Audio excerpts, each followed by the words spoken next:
Akka mooltan daawwattoota koo fayyaa keessanii nagaa jirtu. Nageenyi Rabbii bakka jirtanitti isiniif haa ta'u hunda keessaniifiyyuu ani nagaa koo galata Rabbii fayyaa koo nagaa kiyya isin jedha. Gaaffii isin na gaafattan irraan kan ka'e wantoota nufi kiyyaan fayyadamu fidee dhufee isiniin jedha na faana turaadha. Ooyilii nufi kiyyaatti fayyadamudha. Isaan kan ammoo walumaan laallaa. Wantoota koo ooyilii nufi kiyyaan itti fayyadamu isinii fidee ofii kiyyaan itti fayyadamudha isaan kuni. Isaanis akkasuma kokonaadha. Kokonaan kun maaliif rifeensa keenya gariin keenya hundumti keenya iyyuu hin beekna warroonni na gaafattaniif ani deebii akka isiniif ta'uudhaafani. Rifeensa keenya akkuma isin na gaafattaniif rukkina rifeensaatiif kun immoo yabbina rifeensaatiif baay'ee gaariidha. Kun kokonaamtu kun jechuudha. Baay'inaan immoo jabina rifeensa keenyaatiif ufna rifeensa keenyaatiif nu gargaara. Rifeensa keenya dheeressuudhaaf akkasuma inni kun ture kokonaadha. Garuu inni kun immoo garaagarummaan samaanii kokonaadhuma ta'e rifeensa keenya laaffisuudhaaf soofti yookiin immoo laaffisuudhaaf jechuudha. Nuuf jabeessuudhaaf nuuf gargaara inni kun jechuudha kokonaan inni kun. Akka rifeensi keenya nuuf jabeessu hoggaan isiniin jedhu rifeensa keenya hoggaa filannu haaluma salphaadhaan akka nu jalaan ciccinneef isaaf nu gargaara. Isa kana amma warroonni rifeensa yabbinaaf an deebisne ta'u baay'inaaf isa kana inni kun jechuudha. Inni kun immoo gaarii yookiin immoo ani shunkurtii qullubbii adiidha. Isa kana jechuudha. Inni kunis immoo rifeensa keenya dheerinaaf immoo yabbinaaf isa inni kunis jechuudha. Ani of keessatti fayyadamu isin agarsiisaa jira amma. Kan gimmaashni kaanisa gareessa gimmaasha maaliif of keessatti fayyadamee jira. Isheen ammoo furfuridha na gaafatte immoo isheen kun inni kun jechuudha leemuun loomii of keessaa qaba waan ta'eef baay'ee gaariidha. Inni kunis furfuridhaaf illee siif gargaara. Ammoo qulqullina kun immoo buqqee keenyaatiif immoo qodaa keenyaatiif baay'ee gaariidha isin jedha. Vitaaminii E, F, A of keessaa qaba. Kunis bareeda isin jedha dhuguu. Immoo kun immoo kokonaa yookiin immoo kaastardha. Kaastar isa jennu kan buqqaanii maal jedhama afaan Oromootiin.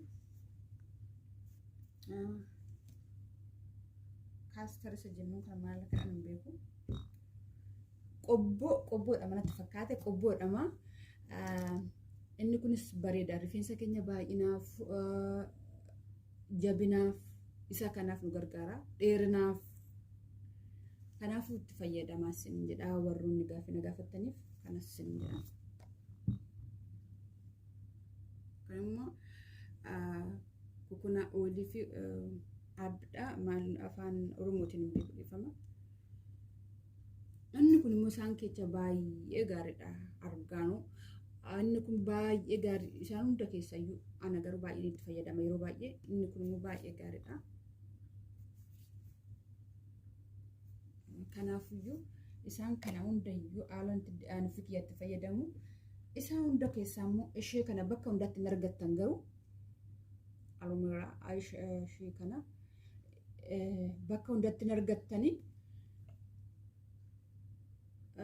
bakka hundaatti hin argamu kun suuqii hundatti jechuudha kun immoo maarkeettii hundatti hin argattanii ishee kana inni kun warroota indiis itti fayyadama baay'inaani.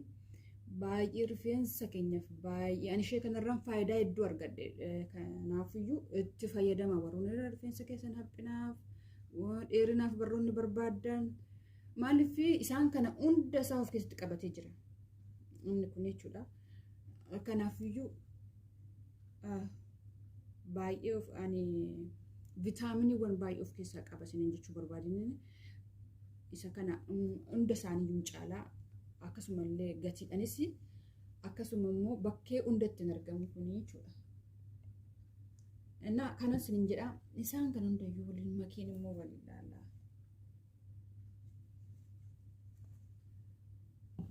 Isaan kan hunda isaa haalaan nan ofii kiyyatti fayyadamu. Xiqqeecha itti fayyadama. Maaliif yeroo barbaadamu akkasuma waliin mammakee fayyadama isin jedha.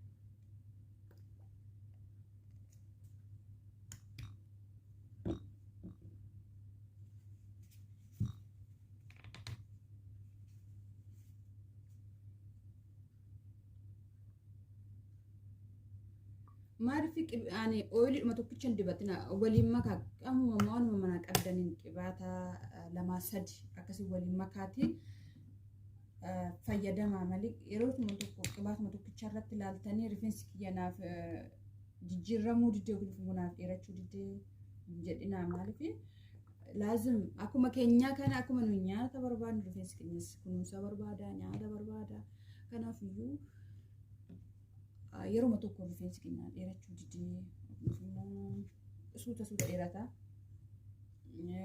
maal qibaatatti fayyadamtan immoo filadhaa qibaata asiniif ta'u anan fakkeenyaaf anan kiyyaa fi kiyyaaf naaf ta'udha sin immoo isaan kanatti fayyadamaati yoo sini ta'u baatu jijjiiru malee qibaata tokkicha bicha fayyadamna jechuu barbaadeen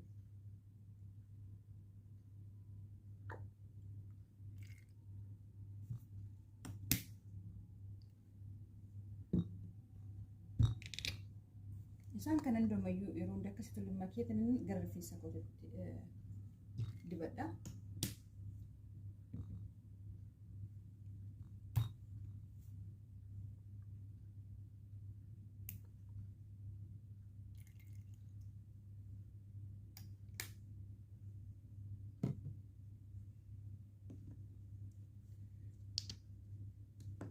Inni kun fuula keenyaafis hin ta'a. dibata rifeensa keenyaaf osoo bichaa osoo hin taane fuula keenyaaf illee hin ta'a. Bitaatti fayyadama ishee kana keessattuu.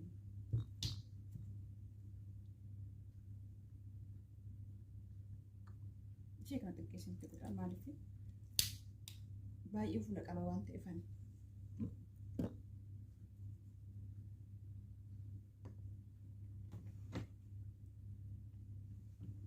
Asittan naqadha. Ishee kana suuqidhaa dubbitanis bareeda ishee kana jechuudha. Maaliif rifeensa keessan bakkee hunda isiniif gahaa kanaafiyyuu ishee isiniif gaariidha yaada. Rifeensi keenya wantoota hunduu gadi banu qulqullina doo qabaate gara qaama keenya keessatti fudhata. Maaliif rifeensa keenyaafis gaariidha. Xuraa marratti xuraa ogaa xuraa marratti wantoota barbaannu sana dibanne qaama keenyatti fudhataman qabu. Kun rifeensa keenya nuuf gabbisuu hin danda'u, kun rifeensa keenya nuuf dheeressuu hin danda'u waan ta'eef iddoo qulqullina qabaate isin jedha. Yaa wal kan dibadhu isin agarsiisa.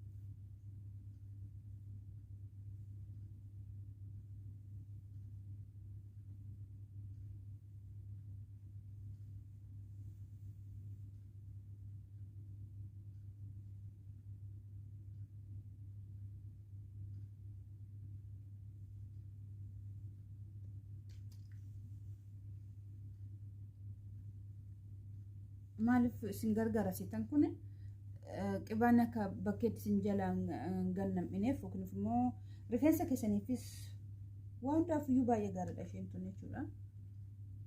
Yoo qabaachuu baattan somaa rakkoo qabu.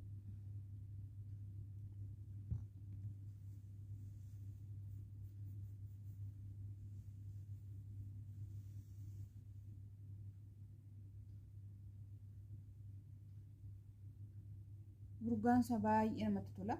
Baay'ee maaliif hundumti isaaniitu waan urgaa badaan qabani. Urgaa miiccatan isaan amma isinitti agarsiise kan yoo dibattanii gaariidha. Urgaan qabu waan rakkoo qabu. Rifeensi keessan qulqulluu ta'e taanaan qibata akkasitti dibattanii hojii keessan hojjechuu waan rakkoo qabu. Amma rifeensa keessan urgaa miiccitan rifeensi keessan sin jalaa badaa sin jalaa maaliif bubuqqaa sinin jedha. Bishaan hundi isaatiyyuu badaadha waan ta'eef jechuudha. Immoo filadhaadha hin jedha. Kan baay'ina rifeensa keessaniiti sin dhibuu danda'a warroon rifeensa qabdan. Isheen kun garuu rifeensa keessan baay'ee hubdi isheen tun.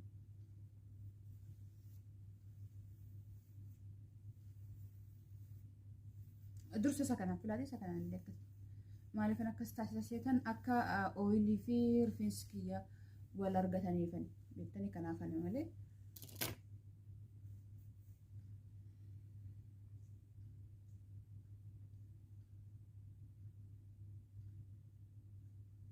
keessa sirriitti dibdanii akkasitti maasaajii agartan.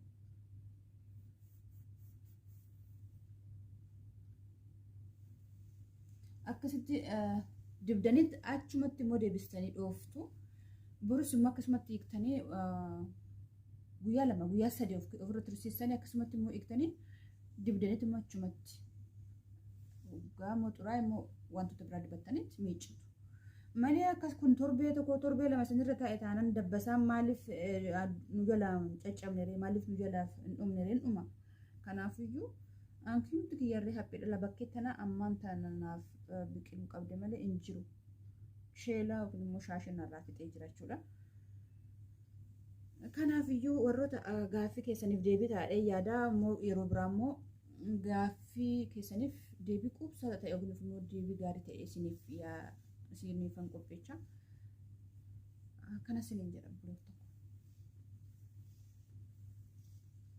Waggaa dibdanii raawwatan akkasitti masaajii rifeensa keenya maaliif dheerina bichaadhaaf yaadina yeroo namoonni tokko dheerina bichaadhaaf yaadina dhugaan isiniin jedha maaliif kalarii isaa kun immoo bifni isaa akka nu miidhagu taasisaa. Ammoo fe'amee yaani dheeratu tokko bifni isaa hin bareedu. Caccabaa bakkee kan akkasitti caccabee jira. Kanaafiyyuu inni maaliif wattane kanan isiniin jedhu erga qibaata dibdaniin booda keessa isaa masaajii erga gootanii baddaara isaas immoo akkasitti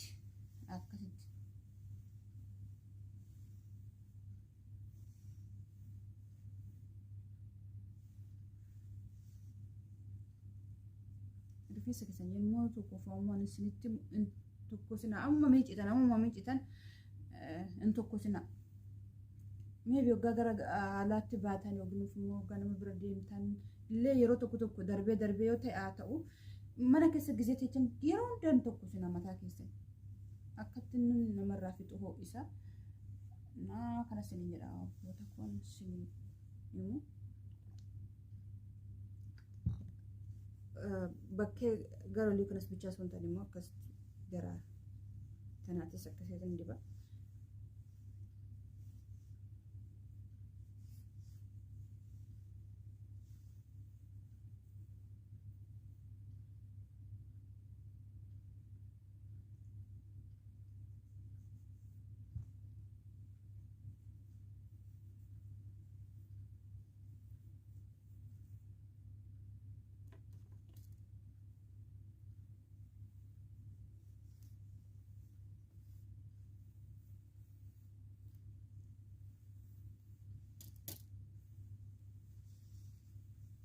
Erga akkasitti wal sinii fudhatee ooyilii fi gara rifeensi keessan erga wal argateen booda achumatti immoo deebistanii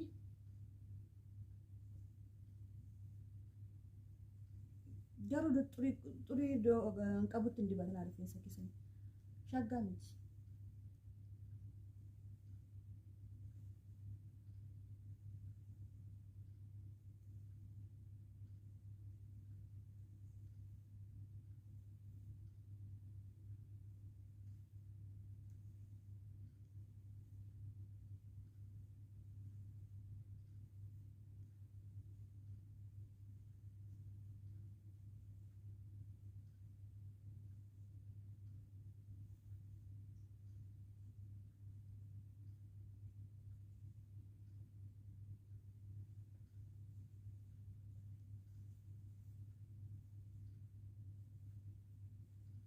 Rifeensa kiyyammoo ani dhugaan maddii tana ga'e kan inni ittiin cufu ofii kiyyaaf jechuudha. Isiniifis immoo qooduun qaba. Ishee kana avokaadoodhaan daarisaa kana cufa. Avokaadoon isin ta'a. Uumoo avokaadoo qabaachuu baattan rakkoon qabu vaaliziin isin ta'a. Inni kunis jechuudha. Vaaliziin isinitti agarsiisa. Rakkoon qabu anuma qabdan jechuudha. daarisaa maddii kana jechuudha.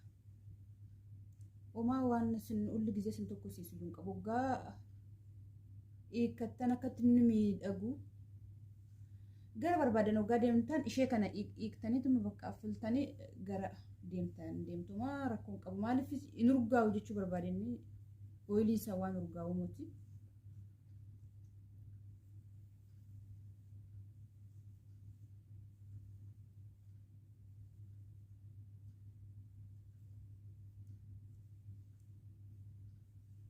Daarisaa kun amma kan caccabaan qabu. Yeroo kennaafi maal hin nuffinaati. Yeroo miiccattanis haa ta'u yeroo qubata dibattan sa'aatii barbaada. Maaliif akkasumaan bakka isaarra dibdanii dhiistan rifeensa keenya waan gargaaruuf hin qabu. Rifeensa keenya hin gargaaru dhugaa kuusin hin jira. Sirriitti sa'aatii kennaafiiti yeroo kennaafiiti rifeensa keessan kunuunsa. Agartanii caccabaa gonkumayyuu caccabaan qabu. Godhadhee isin agarsiisa. Avokaadoodha.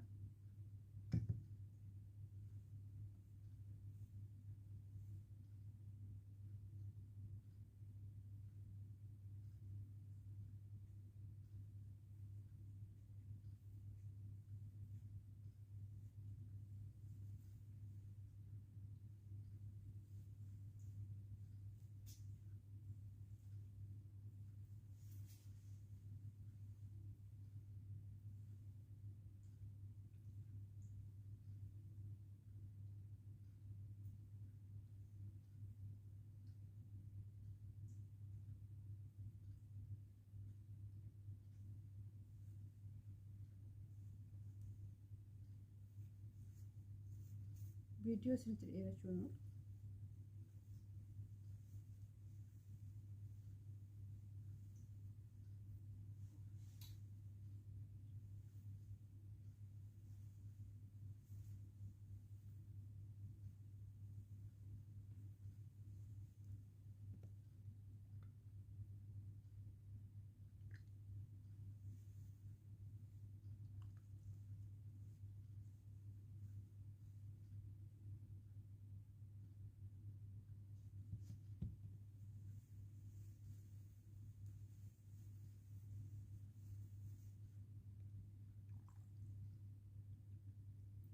caafisaa kana dhuma isaarraa kan sirriitti qibaata dibaa kanatti nu jala ciccita dabbasaa gisee filannu baay'ee isaa nu jala ciccita xiqqaate tokkoffaa dabbasaa bakkee kanatti dabbasaa lamatu jira mantaa isa inni sana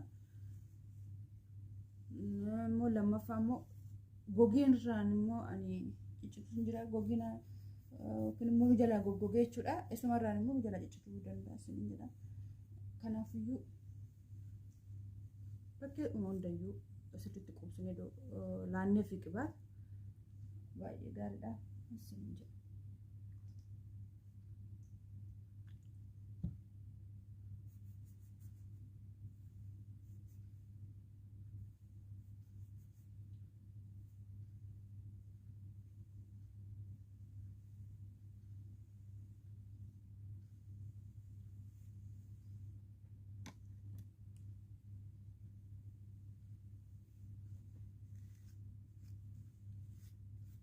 Qassinni rifeensa keenya iddoo kan jalaan bubuqqaanti qassinni fillee gaariidha.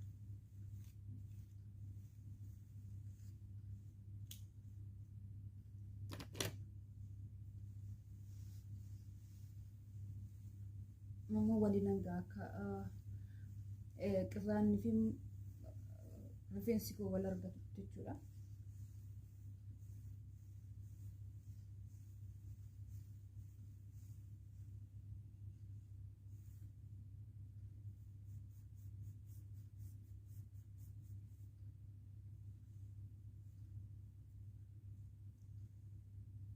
Beekeen shimadhu hin jedhina nuti illee akkasuma garuu beekeen shimadhu hin jedhina akkasitti dubattanii deemuu akkana wayyaa beektanii akkasi dubattanii deemuu shaggaa miti rifeensa keessan sin jala balleechaa sin jala fuuldurri isaa sin jalaa dhuma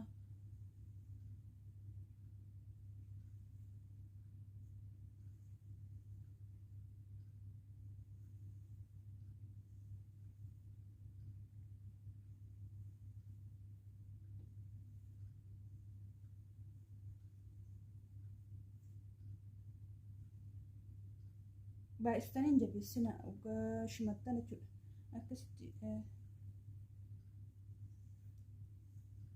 hin jabeessina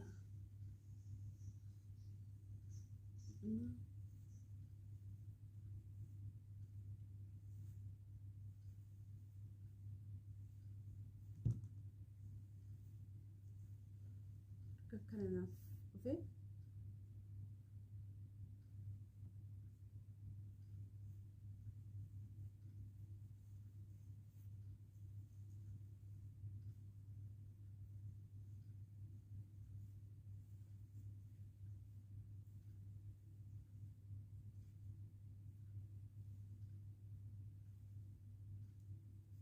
daarisaa moo kan immoo caafisa firiiziin godhina rifeensa keessan kanatti hin jalaa ciccita.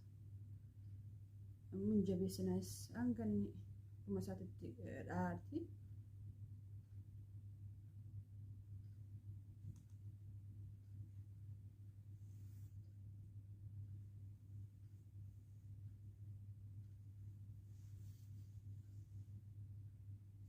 Kana fakkaataa rifeensi koo baay'ee haphiidha. Uumamumarraan kan kiyya garuu bakka garuu isa kana sheeladha. Kana sinin jedha yoo siniti tolee immoo qibaannan isiniif agarsiise kun yoo siniif ta'e itti fayyadamaa sinin jedha.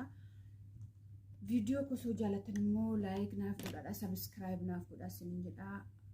Naaf galatoomadha. Ogaamuu fidhaan immoo ishee kana akkasitti dhiisinaa kanatti dhiistanii deemna akkasitti gunagunadhaati. Akkasitti dhaadhaati. Maaliif ogaa eegtan rifeensi keessan kanaaf dhumni isaa tokkichuma akkatti inni bareedu akkasitti gunagunaati bakka waa tokkotti. Maaliif dhumni isaas qibaata haala gaariidhaan argate waan ta'eef rifeensi keenya bareeda nuuf ta'a jechuudha. Erga akkasii ta'een booda ishee akkanaa qabaatan ishee kanaan akkasitti kutanii akkana kutan akka kiyyaatatti sin agarsiisa.